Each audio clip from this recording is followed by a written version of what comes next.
네, 오늘 보실 하나님의 말씀은 갈라디아서 2장 3절부터 5절까지 말씀 읽겠습니다.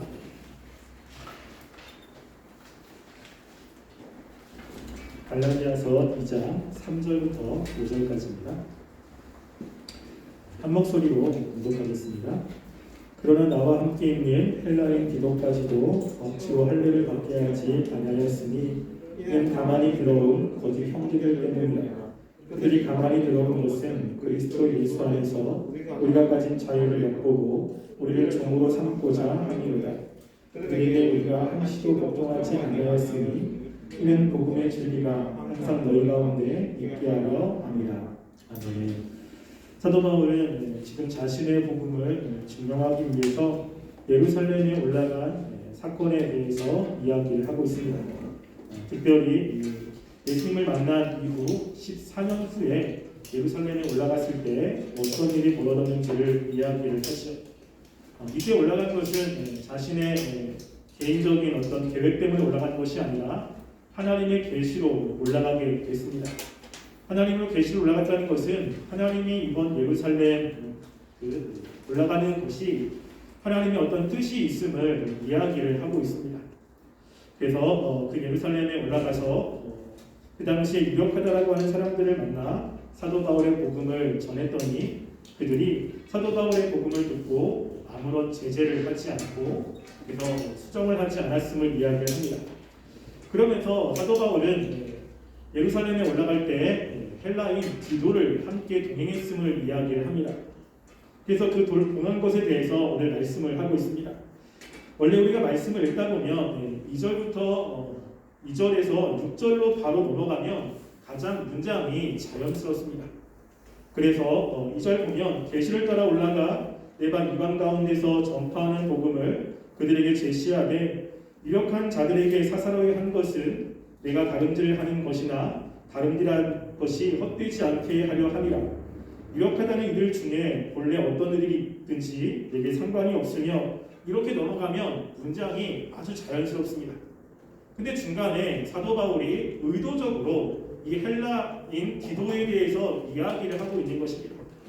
무엇인가 문맥의 흐름을 깨면서까지 이야기를 한다는 것은 지금 이 디도의 사건이 굉장히 중요하다는 것을 어필하고 있는 것입니다. 그래서 사도 바울이 예루살렘에 올라갈 때 이 헬라인 디도를 데리고 올라가는데 그 이유가 분명히 있다는 것이죠. 그래서 3절 보시면 이렇게 이야기를 하죠. 그런 나와 함께 있는 헬라인 디도까지도 억지로 할례를 받게 하지 아니하였으니 라고 이야기를 합니다. 즉 사도 바울이 그동안 다름질한 것이 헛되지 않다라는 것의 증명 중에 하나가 뭐냐면 헬라인 디도가 할례를 받지 않았다는 거고, 이 헬라인 디도를 예루살렘에 데려갔는데 예루살렘에 있는 사도들이 이 헬라인 디도에게 할례를 강요하지 않았다는 것입니다. 만약에 할례를 받아야 하나님의 백성이 된다라고 한다면 예루살렘에 있는 사도들이 그 헬라를 받지 않는 이 디도를 보면서 할례를 행하라고 강요를 했을 것입니다. 할례를 행하지 않으면 하나님의 백성이 될 수 없다고 할례를 하도록 권유를 했을 겁니다.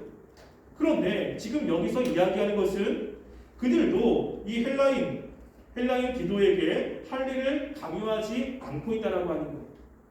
그렇다는 것은 무엇이냐면 그 당시 예루살렘에 있는 사도들도 이방인들이 하나님의 백성이 될 때는 할례를 받지 않아도 된다는 것을 이야기를 하고 있다는 것을 지금 말하고 있는 것입니다. 그래서 지금 사도 바울도 이 헬라인 디도에게 할례를 강요하지 않았고 그리고 예루살렘에 있는 사도들도 할례를 강요하지 않았습니다. 그랬다는 것은 할례가 구원받는데 필수 조건이 아니라는 것을 증명하고 있는 거죠. 그러니까 지금 사도 바울은 자신이 전하는 그 복음이 사도들, 그 당시 예루살렘에 있는 사도들과 전혀 다르지 않다라는 것을 이 헬라인 디도의 사건을 통해서 그들에게 다시 한번 강조하고 있는 것입니다. 그런데 우리가 지난번에 이야기했듯이 이 사도 바울이 이 헬라인 디도에게는 할례를 행하지 않았지만 우리가 사도행전 16장 3절에 보면 이렇게 이야기를 합니다. 제가 읽어드릴게요. 사도행전 16장 2절 3절 보면요. 디모데는 루스드라와 이고니온에 있는 형제들에게 칭찬받는 자니 바울을 데리고 떠나고자 할 때 그 지역에 있는 유대인으로 말미암아 그를 데려다가 할례를 행하니 이는 그 사람들이 그의 아버지는 헬라인인 줄 다 알미러라 라고 이야기합니다. 그러면 지금 사도 바울이 사도행전 6장에 디모데에게는 할례를 행했어요. 할례를 행한 사건은 지금 이 헬라인 디도를 만난 이후 사건이거든요. 그래서 디모데는 사도 바울이 1차 전도 여행 때 만난 사람입니다. 그러니까 갈라디아 지역에 전도했을 때 그때 만났고, 그 사도 바울이 2차 전도 여행 때 다시 이 지역에 갔을 때 이 디모데가 그때부터 사도 바울을 따르기 시작한 거예요. 그러니까 지금 요 헬라인 디도에게 할례를 하지 않고 헬라인 디도가 예루살렘에 갔을 때 사도들로부터 할례를 하라고 강요받지 않은 시점부터는 상당히 미래의 사건입니다. 근데 미래의 사건에 사도 바울은 디모데에게는 할례를 행하라고 이야기를 한 거예요. 그랬다는 것은 그는 할례가 구원의 필수 조건이 아니라고 계속 생각해 왔는데 왜 시간이 지나면서 디도에게는 할례를 행했을까라고 하는 것이죠. 여기서 중요한 것은 무엇이냐면요, 이 디도와 그리고 디모데가 가지고 있는 신분입니다. 신분. 그가 혈통적으로 이 디도는 헬라인이고 그리고 디모데는 유대인이라는 것이죠. 유대인들은 종교적인 의미가 아니더라도 그들은 문화적으로 할례를 행하는 관습이 있어요. 그러니까 디모데에게 할례를 행하는 것은 이 디모데가 유대인이기 때문에 유대인 지역에 가서 활동을 하려면 그 유대인들은 다 할례를 행했어야 되는 것입니다. 할례를 행하지 않으면 유대인으로서의 정체성에도 문제가 생기고 있는 거예요. 그러니까 사도 바울이 디모데에게 할례를 행한 것은 그 외적으로 보면 이 사람에게 할례를 행하여 하나님의 백성이 된다라고 하는 것처럼 보이지만 실제 그 내면에는 무엇이냐면 이 디모데가 유대인이기 때문에 유대인의 관습과 전통에 의해서 할례를 행하는 것이라는 거죠. 구원적인 의미가 아니라 그들의 문화와 관련되어 있다는 것입니다. 그러니까 그런 관점에서 할례는 구원과 관련이 없습니다. 우리가 사도행전 15장에 보면 예루살렘 회의에서 결정된 사항들이 기록되어 있죠. 우리가 사도행전 15장 말씀을 한번 볼까요? 자, 사도행전 15장 보면 15장 20절부터 21절 말씀. 자, 사도행전 15장 20절 21절 말씀을 보겠습니다. 자, 함께 읽어보겠습니다. 시작. 다만 우상의 더러운 것과 음행과 목매어 죽인 것과 피를 멀리하라고 편지하는 것이 옳으니 이는 예로부터 각 성에서 모세를 전하는 자가 있어 안식일마다 회당에서 그 길을 읽음이라 하더라. 아멘. 이번에 예루살렘 회의에서 결정한 사항 중에 하나가 뭐냐면요, 우상의 더러운 것과 음행과 목매어 죽인 것과 피를 멀리하라고 이야기를 한 거예요. 이것을 하면 구원을 받지 못한다는 이야기를 하는 것이 아닙니다. 왜 이런 것을 하지 말라고 이야기를 했냐면 그 다음 21절에 보면 예로부터 각 선에서 모세를 전하는 자가 있어 안식일마다 회당에서 그 글을 읽음이라고 이야기하는 거예요. 유대인들은 이것을 생명같이 여긴 것입니다. 근데 유대인들이 굉장히 혐오하는 것들을 하면서 예수 믿으라고 이야기를 한다면 유대인들은 본능적으로 그들은 그것을 혐오하게 되어 있는 거예요. 그래서 이게 본질은 아니지만 유대인들이 혐오하게 생각하는 것들을 굳이 할 필요가 없는 거죠. 그러니까 이게 어떠한 예수 믿는데 문제가 있기 때문이 아니라 유대인들이 가지고 있는 문화를 인식해서 그들을 배려하는 차원으로 이 네 가지는 하지 말라고 이야기를 하는 것입니다. 지금 사도 바울이 디모데에게 할례를 행하는 것도 마찬가지죠. 할례를 안 해도 됩니다. 근데 유대인들이 디모데가 유대인이라는 걸 알아요. 근데 보니까 할례를 안 했어요. 그러면 유대인의 그런 관습상 할례를 행하지 않는 유대인은 유대인이 아닙니다. 이거는 유대적인 관습에서는 문제가 생기는 거예요. 근데 그게 또 복음의 어떠한 장애물이 되니까 사도 바울은 디모데에게 할례를 행하라고 이야기를 하고 있는 것입니다. 그런데 이 헬라인 디도는 유대인이 아니에요. 그러니까 굳이 할례를 행할 필요가 없는 것입니다. 유대인에게 가서도 그들의 관습에 문제가 되지 않고 그리고 만약에 헬라인 디도가 할례를 행했다면 이거는 구원받기 위해서 이방인들도 할례를 행해야 된다는 것을 이렇게 다른 사람들에게 인식시켜 주는 거기 때문에 헬라인 디도에게는 할례를 행하라고 강요하고 있지 않다라고 하는 것입니다. 그래서 지금 사도 바울은 이 헬라인 디도가, 이 이방인 디도가 할례를 행하지 않은 상태로 예루살렘에 갔는데 그 예루살렘 사도들이 이 헬라인 디도에게 할례를 행하라고 강요하지 않았다. 이게 지금 내가 전하고 있는 이 복음이 그 하나님께로 온 복음이고 예루살렘에 있는 사람들도 똑같이 강조하고 있는 것이다 라는 것들을 이야기를 하고 있는 것입니다. 그런데 이것을 이야기하는 지금 이유 중에 하나가 무엇이냐면 왜 헬라인 디도에게 억지로 할례를 행하지 않았느냐, 그 이유가 4절에 나와 있습니다. 갈라디아서 2장 4절 말씀에 보면 이렇게 이야기를 합니다. 이는 가만히 들어온 거짓 형제들 때문이라. 그들이 가만히 들어온 것은 그리스도 예수 안에서 우리가 가진 자유를 엿보고 우리를 종으로 삼고자 함이로다 라고 이야기하죠. 그러니까 뭐냐면 이 디도에게 할례를 행하지 않은 것은 그 당시 요 때는 언제냐면요, 안디옥 교회에 있을 때 거짓 선지자들이 들어왔습니다. 거짓 선지자들이 들어와서 할례를 행해야 구원을 받는다라고 이야기를 했던 거예요. 근데 헬라인 디도에게 할례를 행하면 그들이 얘기하는 것이 맞는 거죠. 계속해서 압박을 하니까 이 사도 바울은 헬라인 디도에게 할례를 하지 않는 것입니다. 그래서 자신이 믿고 있는 그것이 분명하다고 하는 것을 증명하고 있는 거죠. 여기서 보면요, 지금 사도 바울이 이야기하는 것을 계속해서 바꾸려고 하는, 그리고 그것을 수정하게 만드는 사람들이 있다는 것입니다.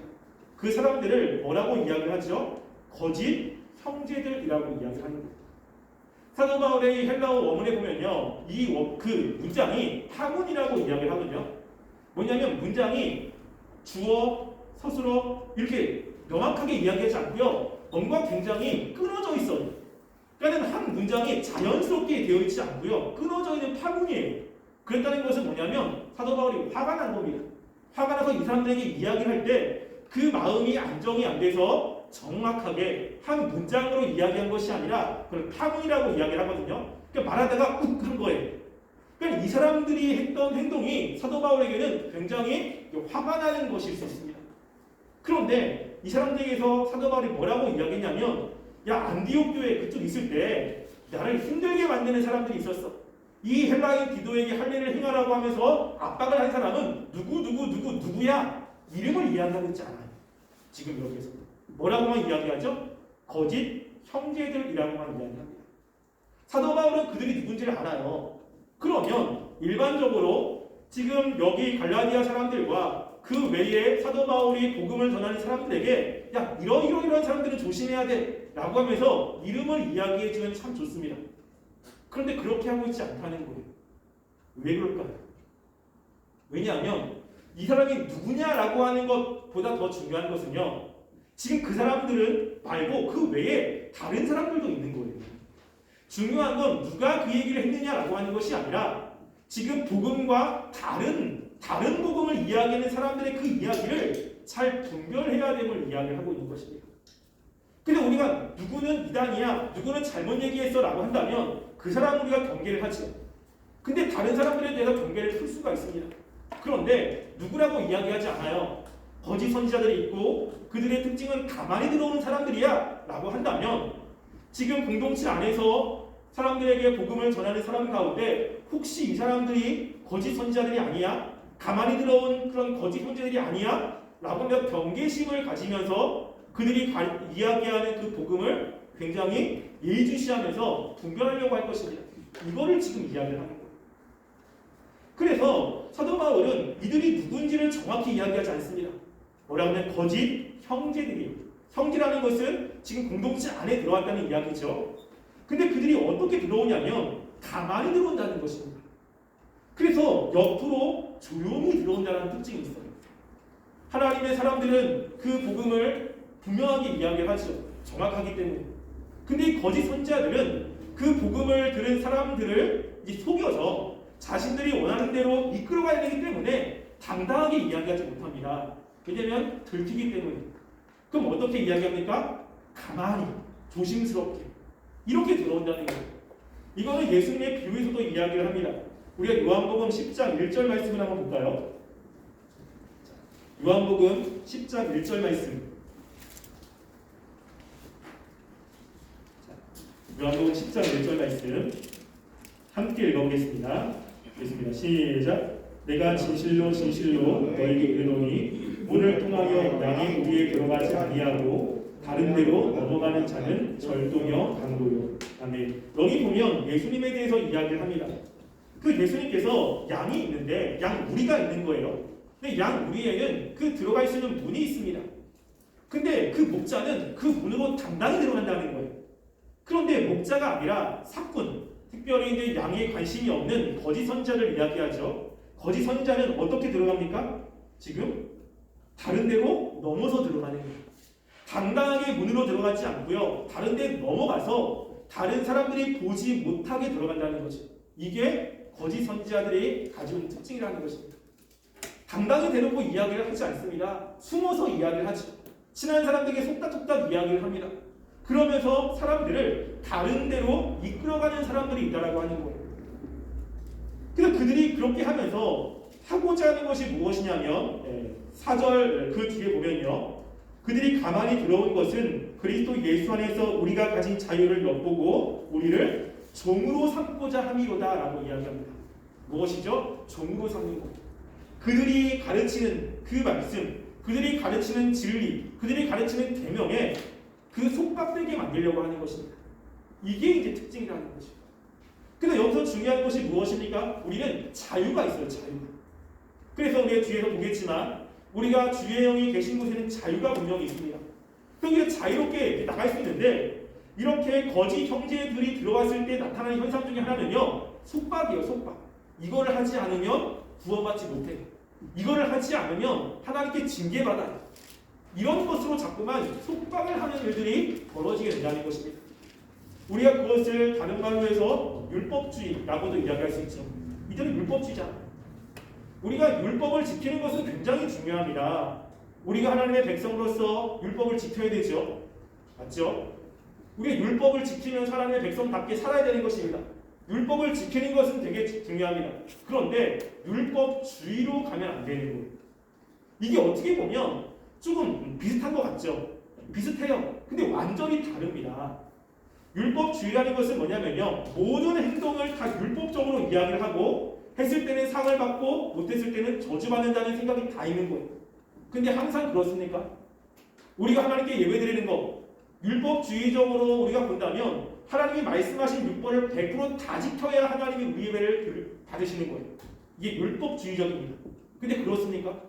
우리 예배를 하나님이 원하시는 대로 다 드릴 수가 없어요. 마음도 그렇고 생각도 그렇고. 그런데 하나님이 우리 예배를 받으세요. 어떻게 하냐면 말씀을 통해 깨달음도 있고요. 내가 예배를 그렇게 잘 못 드리지만 하나님의 그 은혜에 대한 감격도 있죠. 하나님이 우리 예배를 받으신다는 거예요. 그럼 내가 하나님이 정말로 원하시는 만큼 예배를 드렸느냐? 또 그건 아니에요. 지금 우리가 하나님께 나아갈 때 율법주의가 아니라는 것입니다. 말씀을 가지고 지키려고 애를 쓰는 것은 맞죠. 근데 율법을 100% 다 지켜야 하나님이 우리의 예배를, 우리의 삶을 받는 것은 아니라는 거예요. 근데 율법주의는 뭐냐면 이게 명확해요. 말씀대로 했어? 안 했어? 이게 굉장하면 그 외에 예의 조건이 별로 없어요. 이들이 지금 이 갈라디아에 있는 사람들에게 그걸 요구하는 거예요. 그 중에 대표적으로 할례를 이야기하는 것입니다.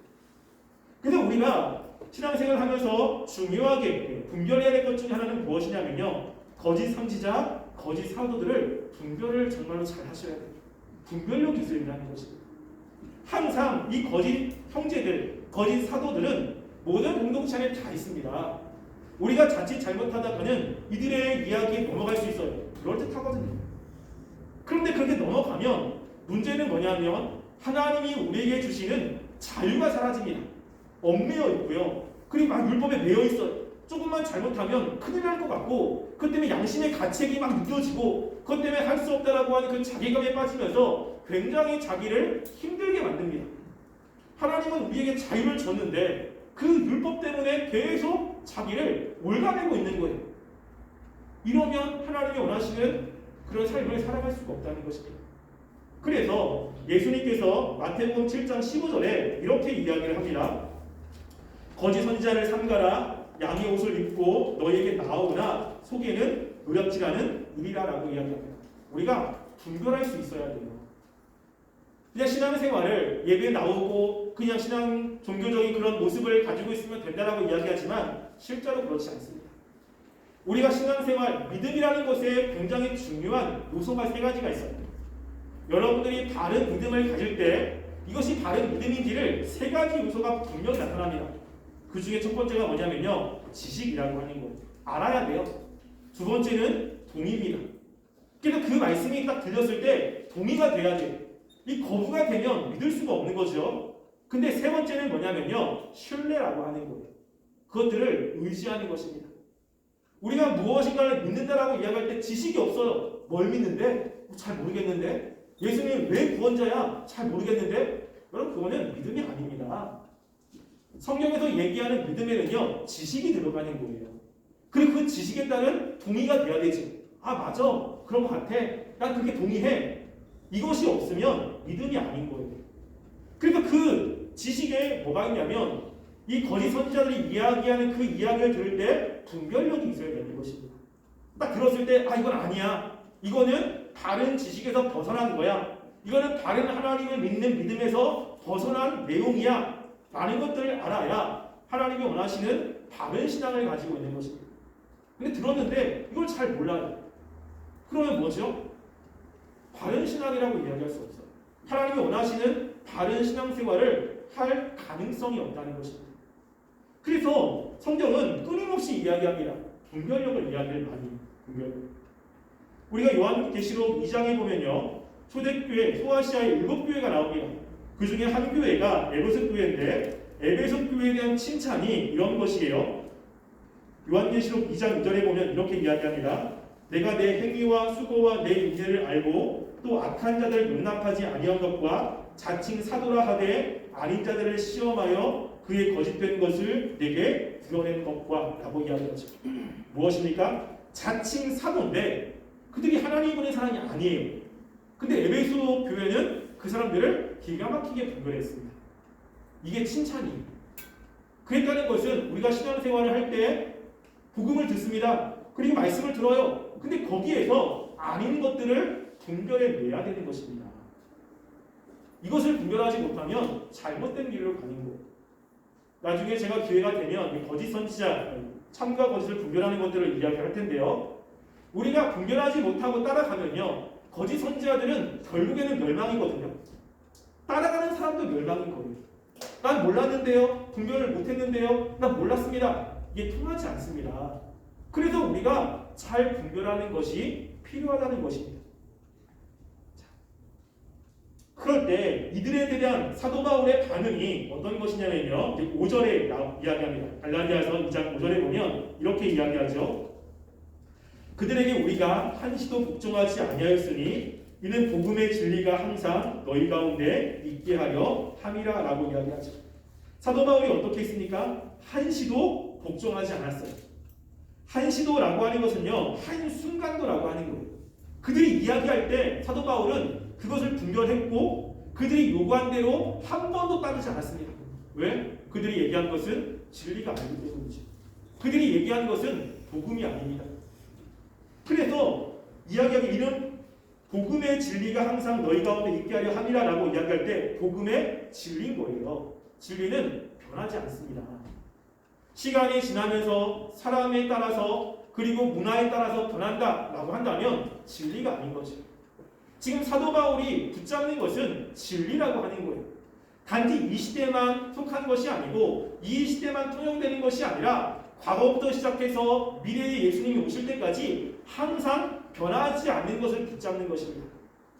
그런데 지금 거짓 선지자들이 이야기하는 것은 그렇지 않다는 거예요. 이것을 사도 바울이 분별했고 그리고 그는 그것을 한순간도 받아들이지 않았다라고 이야기합니다. 우리가 여기서 적용해야 될 교훈을 맡고자 하는 것이 있습니다. 그것은 무엇이냐면요, 사도 바울은 자신이 복음을 분명히 알았고 분명히 믿었어요. 그리고 그 복음을 전했죠. 근데 그 전한 대로 살고 있다라고 하는 거예요. 그래서 자신이 복음을 전해 그대로 헬라인 디도에게 할례를 했지 않았고 헬라인 디도에게 할례를 하지 않은 것 때문에 이 거짓 선지자들은 사도 바울을 계속해서 압박했고 그 압박이 굉장히 힘들어요. 그리고 굉장히 마음 아프고 괴로운 일이지만 사도 바울은 거기에 굴복하지 않고 그것을 당당하게 사도 바울은 지키고 있다는 것을 이야기를 하고 있는 것입니다. 이것이 신앙인 거죠. 이것이 믿음인 것입니다. 우리가 지난번에 얘기했듯이 주님을 믿는다면 믿는 것에는요 반드시 삶이 따라오게 되어 있죠. 그렇지 않다면 우리는 주님을 온전히 믿는 것이 아니라는 것입니다. 우리가 마태복음 23장 3절에 보면 예수님이 바리새인들에 대해서 이야기를 합니다.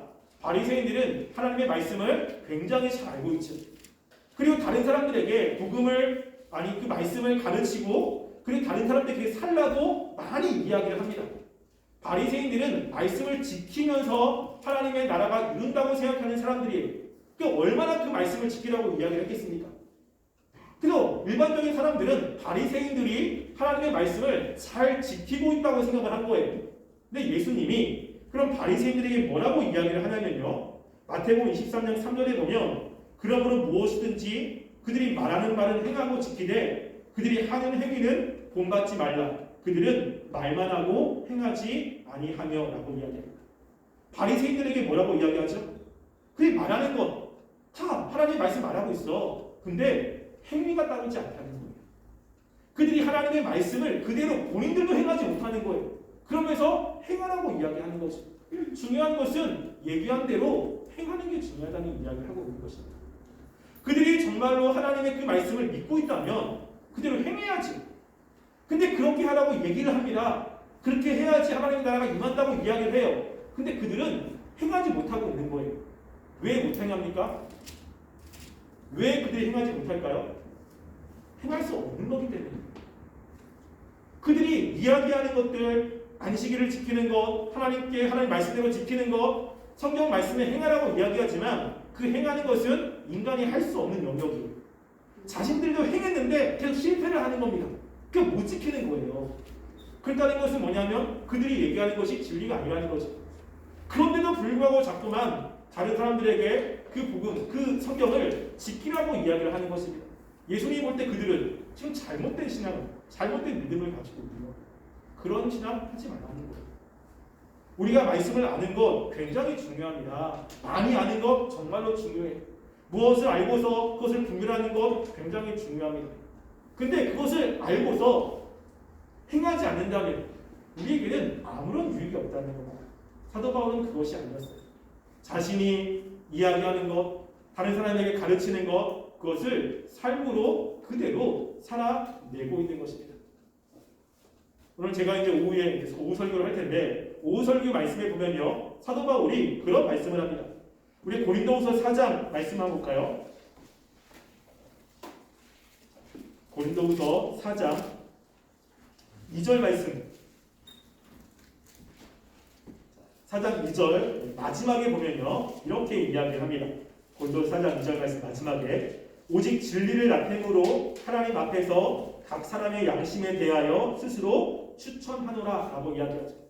사도 바울이 직분을 맡았어요. 그 직분에 맡은 대로 열심히 말씀을 가르쳤습니다. 복음의 진리를 가르쳤어요. 근데 그것이 정말로 사람들에게 어떻게 나타나냐면 하나님 앞과 사람들의 양심이 봤을 때 아 정말로 사도 바울은 자신이 가르친 대로 살고 있구나 라고 추천을 받은 거예요. 그냥 가르치고 마는 게 아니라 그가 그 말씀대로 살고 있다라고 하는 것을 하나님 앞에서 스스로 그리고 사도 바울의 가르침을 받은 사람들이 사도 바울에게 증거를 하고 있는 것입니다. 이게 내가 그것을 믿고 있다라고 하는 증거죠. 우리에게 이런 모습이 필요한 거예요. 많이 아는 거 굉장히 중요합니다. 근데 아는 만큼 우리가 살아내야 되는 것이고요.